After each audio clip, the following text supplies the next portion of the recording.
Hello, nice to see you here. Very nice to see you. Very nice to meet you, Kirill.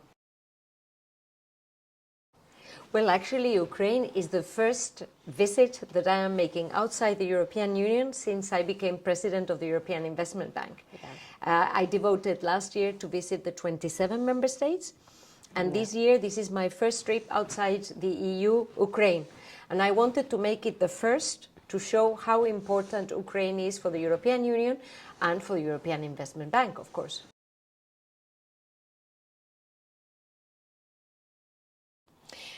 You know, our support for Ukraine is unwavering. The European Union supports Ukraine. We are on the side of Ukraine.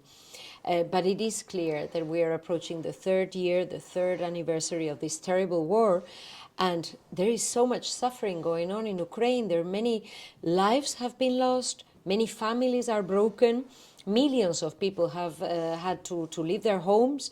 So, of course, I think we all want a peace, a fair, a stable peace to come as soon as possible, so that we can move to a more prosperous phase for the country, you know, one where we really focus on how to make things better and how to support the country in its accession to the European Union.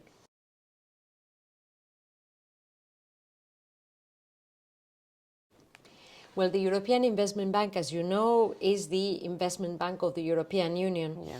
And we have, from the beginning of the war, and even before, we have been working very closely with Ukraine to identify the short-term needs and the more long-term needs of the country.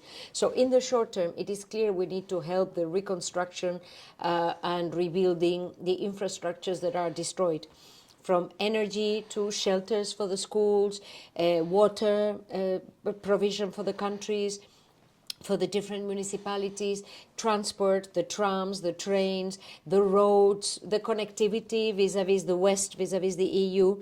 So that is the short-term priority. And this winter, of course, to try to ensure energy supply.